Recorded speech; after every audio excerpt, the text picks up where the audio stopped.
क्या आत्मा सचमुच होती है? एक शिष्य का अपने गुरु से सवाल।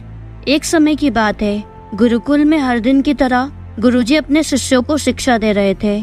उनका चर्चा का विषय था आत्मा। आत्मा के बारे में बताते हुए गुरुजी ने गीता का एक श्लोक बोला, जिसका अर्थ है, आत्मा को न शस्त्र छेद सकते हैं, न अग्नि जला सकती है, न जल उसे गला सकता है, न हवा उसे सुखा सकती है। इस आत्मा का कभी भी विनाश नहीं हो सकता और यह अविनाशी है। यह सुनकर एक शिष्य को जिज्ञासा हुई। वह बोला, किंतु गुरुवर, यह कैसे संभव है? यदि आत्मा का अस्तित्व है, वो अविनाशी है, तो भला इस नाशवान शरीर में वो कैसे वास करती है? वो हमें दिखाई क्यों नहीं देती? क्या सचमुच आत्मा होती है? गुरुजी मुस्कुराए और बोले, पुत्र, आज तुम रसोई से एक कटोरा दूध ले लेना और उसे सुरक्षित अपने कमरे में रख देना और कल इसी समय वह कटोरा लेकर यहाँ उपस्थित हो जाना। अगले दिन शिष्य कटोरा लेकर उपस्थित हो गया। गुरुजी ने पूछा, क्या दूध आज भी पीने योग्य है? शिष्य बोला, नहीं गुरुजी, यह तो कल रात ही फट गया था, लेकिन इसका मेरे प्रश्न से क्या लेना देना? गुरुजी शिष्य की बात काटते हुए बोले, आज तुम रसोई में जाना और एक कटोरा दही ले लेना और कल इसी समय वह कटोरा लेकर यहाँ उपस्थित हो जाना। अगले दिन शिष्य सही समय पर उपस्थित हो गया। गुरुजी ने पूछा, क्या दही आज भी उपयोग हेतु ठीक है? शिष्य बोला, हाँ गुरुजी, ये अभी भी ठीक है। गुरुजी ने कहा, अच्छा ठीक है, तुम कल फिर इसे लेकर यहाँ आना।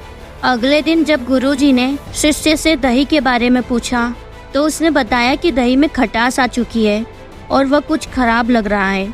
इस पर गुरुजी ने कटोरा एक तरफ रखते हुए कहा, कोई बात नहीं, आज तुम रसोई से एक कटोरी घी लेकर जाना और उसे तब लेकर आना जब वो खराब हो जाए। दिन बीतते गए पर घी खराब नहीं हुआ और शिष्य रोज खाली हाथी गुरु के समक्ष उपस्थित होता रहा। फिर एक दिन शिष्य से रहा नहीं गया और उसने पूछ ही लिया, गुरुवर, मैंने बहुत दिनों पहले आपसे एक प्रश्न किया था कि यदि आत्मा का अस्तित्व है, वो अविनाशी है, तो भला वो इस नाशवान शरीर में कैसे वास करती है और हमें दिखाई क्यों नहीं देती? क्या सचमुच आत्मा होती है? पर उसका उत्तर देने की बजाय आपने मुझे दूध, दही और घी में उलझा दिया। क्या आपके पास इसका कोई उत्तर नहीं है? इस बार गुरुजी गंभीर होते हुए बोले, वत्स, मैं ये सब तुम्हारे प्रश्न का उत्तर देने का ही तो प्रयास कर रहा था।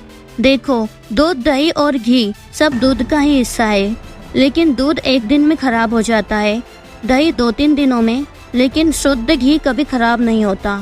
इसी प्रकार आत्मा इस नाशवान शरीर में होते हुए भी ऐसी है कि उसे कभी भी नष्ट नहीं किया जा सकता। शिष्य ने कहा, ठीक है गुरुजी, मान लिया कि आत्मा अविनाशी है, लेकिन हमें घी तो दिखाई देता है, पर आत्मा क्यों नहीं दिखती?